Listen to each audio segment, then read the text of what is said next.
नमस्कार. साम टी व्हीमध्ये आपलं स्वागत.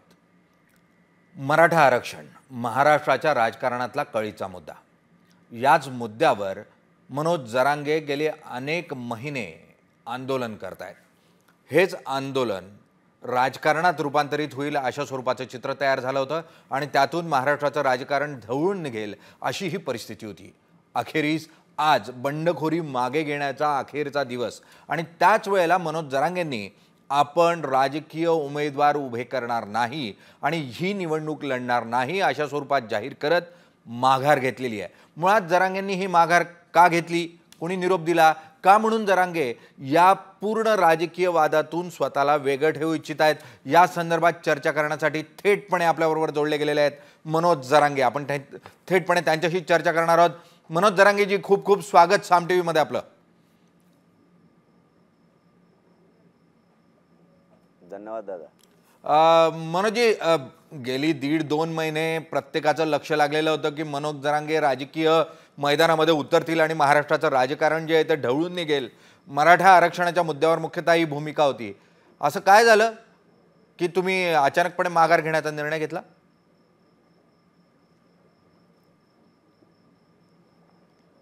नाही, माघार नाही घेतली आम्ही. माघार घ्यायचा असं काही संबंधच नाही आहे. परंतु निवडणूक लढवायची एका जातीवरती हे शक्य नाही आहे.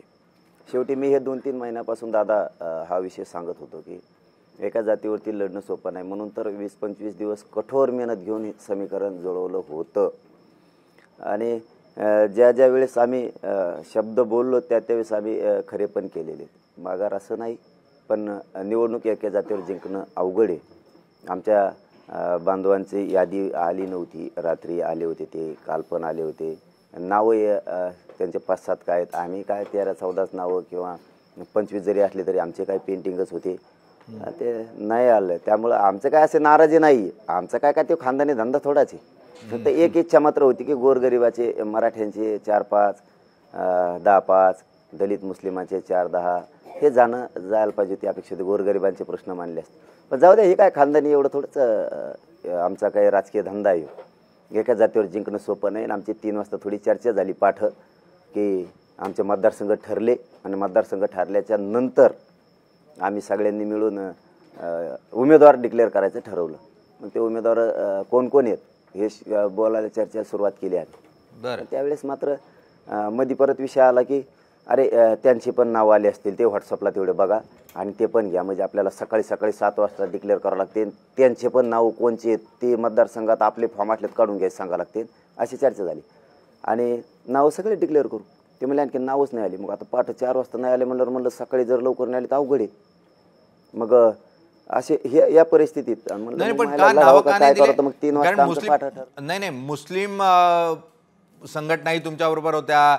तिकडे आंबेडकर तुमच्याबरोबर दिसत होते, आनंदराज आंबेडकर. मग त्यांना उमेदवार द्यायला काय प्रश्न होता? त्यांनी म्हणजे दलित उमेदवार किंवा मुस्लिम उमेदवार का नाही दिले तुमच्याकडे?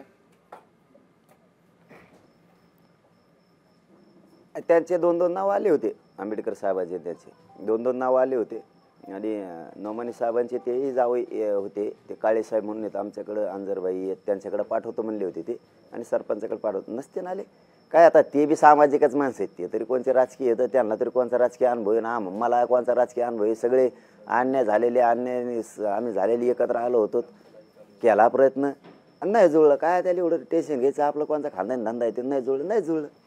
त्यात काय नाराज होण्यासारखं? मी माझ्या शब्दावर तर ठामच आहे ना की मुस्लिम आणि मराठ्यांना आणि धनगरांना आरक्षण मिळाल्याशिवाय मी शांत बसणार नाही. चला यावेळेला मुस्लिम जरांगे साहेब, हे मुस्लिम आरक्षणाचा विषय तुम्ही खूप नव्यानं घेताय हाती. आतापर्यंत तुम्ही मराठा आरक्षणासाठी लावून धरलं, आता तुम्ही धनगर आरक्षणाचंही गेल्या काळामध्ये धनगर आरक्षणावर बोललात. मुस्लिम आरक्षण कितपत शक्य वाटतं तुम्हाला? म्हणजे मुस्लिम, धनगर, मराठा असं आरक्षण तुम्ही मागाल, पुढच्या काळात कितपत शक्य होईल तुम्हाला या मागण्या मान्य करून घेणं?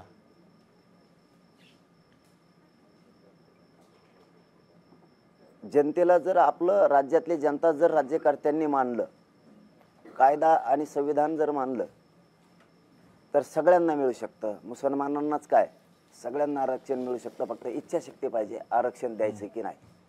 त्याचं उदाहरण जिवंत आहे. आचारसंहिता लागायच्या अगोदर आरक्षण यांनी 16-17 जाती आरक्षणात घातल्यात ओबीसीच्या, ज्या कधी जाऊ शकत नव्हते. त्या इच्छाशक्ती लागते, द्वेष नसायला लागतो, मनात दुसऱ्या समाजाविषयी वाईट भावना नसायला लागते. मिळतं. आम्ही 15 महिने झालं आरक्षण मागतो, आम्हाला नाही दिलं जात. बरं, मनोज दरांगेजी, चला ठीक आहे, यांना तुम्हाला आरक्षण देण्याची इच्छा आहे, पण मला तुम्ही एक सांगा की तुम्ही मुंबईपर्यंत मोर्चा आणलात, मुंबईच्या तोंडावर पोहोचलात, माघार घेतली. आता तुम्ही अगदी निवडणुकांच्या तोंडावर उमेदवार देऊ म्हटलं, परत माघार घेतली. तुम्ही सातत्यानं उपोषणाला बसतायत, एका विशिष्ट वेळेपर्यंत उपोषण टाळून धरतात, त्यानंतर माघार घेतात. मुळात जरांगे सातत्यानं माघार घेतात असा आरोप होतोय तुमच्यावर आता विरोधकांकडून.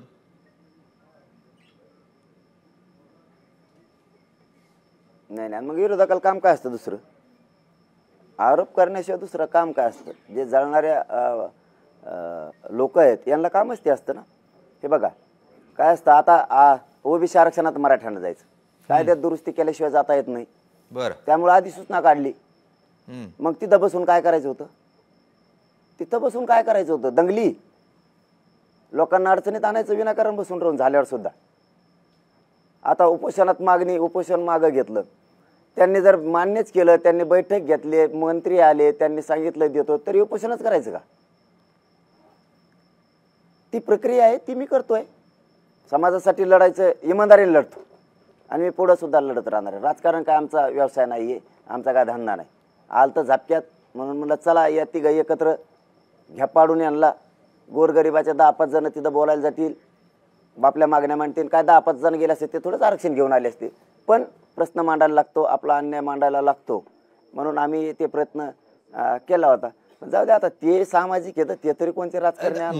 मनोज, आता तुम्ही सांगा, ठीक आहे, आता निवडणुकीला उमेदवार देत नाहीये, मान्य आहे, पण अशा परिस्थितीत तुम्ही उमेदवार दिले नाही तरी उमेदवार पाडाल, ही भूमिका कायम आहे का तुमची? तुम्ही काही ठिकाणी उमेदवारांना पाडा असं थेटपणे आवाहन करणार का तुमच्या काही मतदारांना, तुमच्या समाजाला?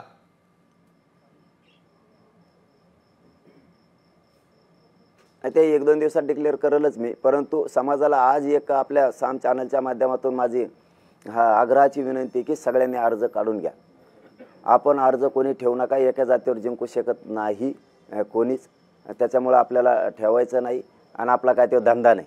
टाकले होते, आलं असतं झटक्यात तर घेतलं असतं, नाही आलं द्यायचं सोडून. जे आपला संपवायला निघाला त्याला संपवून टाकायचं आणि मोकळं व्हायचं.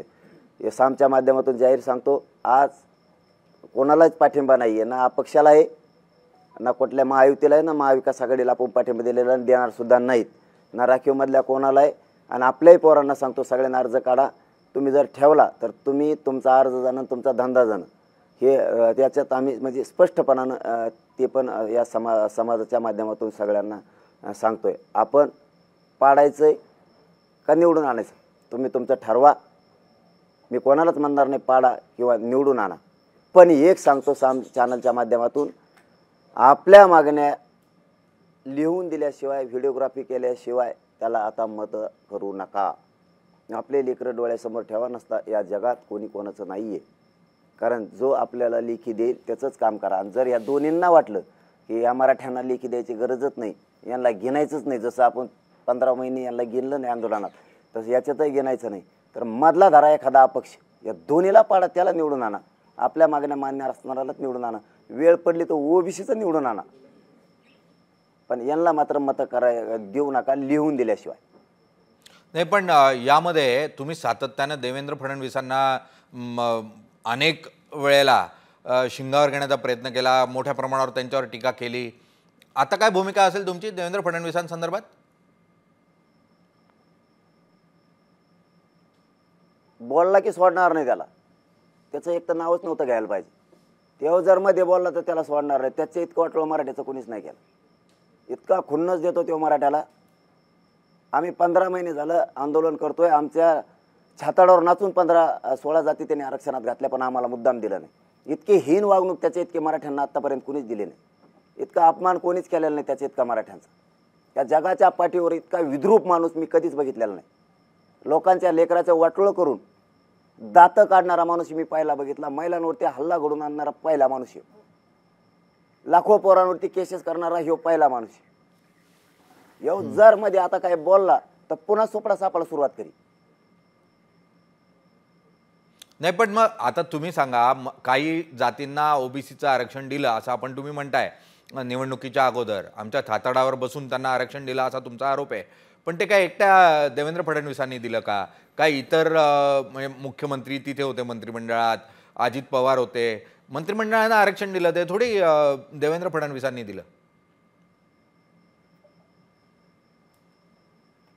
त्याच्याच हातात आहे सगळं.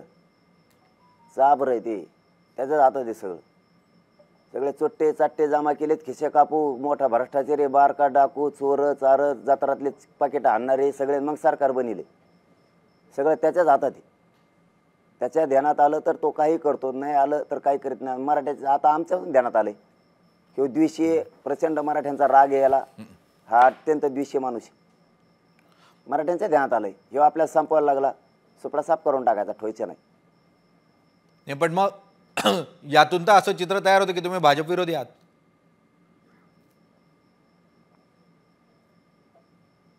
भाजप विरोधी कवा म्हणलो मी? भाजपमधले चांगले आहेत, भाजपचे काही लोक चांगले आहेत. मी आज थोडं म्हणतो पाहिलं म्हणजे भाजप संपायला आलं, कुठून आलं आणि कुठून नाही कोणाला माहीत. त्यांचे लोक खुश नाहीत त्याच्यावरती.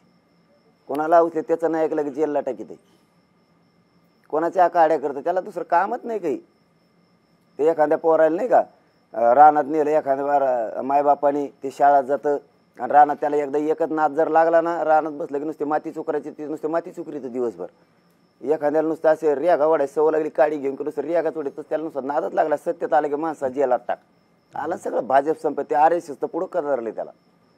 बरं, पण ते आरोप करतायत आजच, आता तुमच्या विरोधक पत्रकार परिषद करत होते काही वेळापूर्वी, बारामतीतून निरोप आला म्हणे तुम्हाला, तुम्ही आता उमेदवार उभे करू नका म्हणून.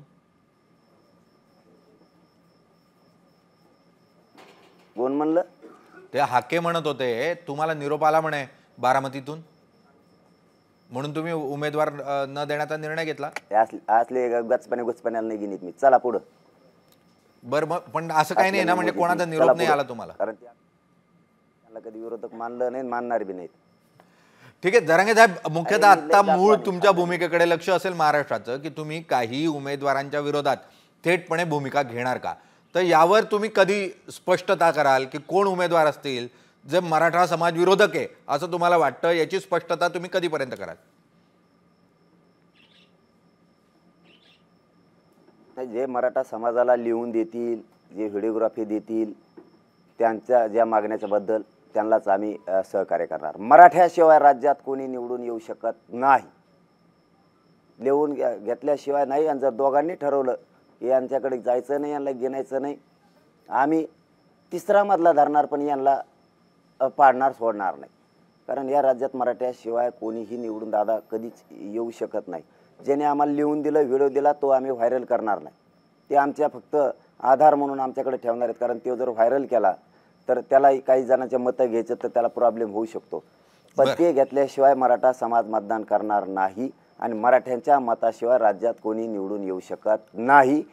मराठा एकट्याच्या जीवावर मराठा ही जात राजकारण करू शकत नसली, उमेदवार निवडून आणू शकत नसली, तरी मराठ्यांशिवाय राजकारण होऊ शकत नाही, मराठ्यांच्या मतांशिवाय कोणी निवडून येऊ शकत नाही, अशी मुख्यतः मनोज जरांगेंची या ठिकाणी भूमिका दिसते. मनोज जरांगेजी, अत्यंत सुज्ञ अशा स्वरूपाचा निर्णय म्हणावा लागेल, कारण राजकारणात किंवा समाजकारणात कुठं थांबावं हे ज्याला कळतं ते खरं नेतृत्व असं म्हटलं जातं. त्यामुळे साहजिक आहे, समाजासाठी म्हणून तुम्ही लढा देताय आणि कुठे थांबावं योग्य वेळी हे तुम्हाला कळतंय, त्यातून तुम्ही काही निर्णय घेतायत.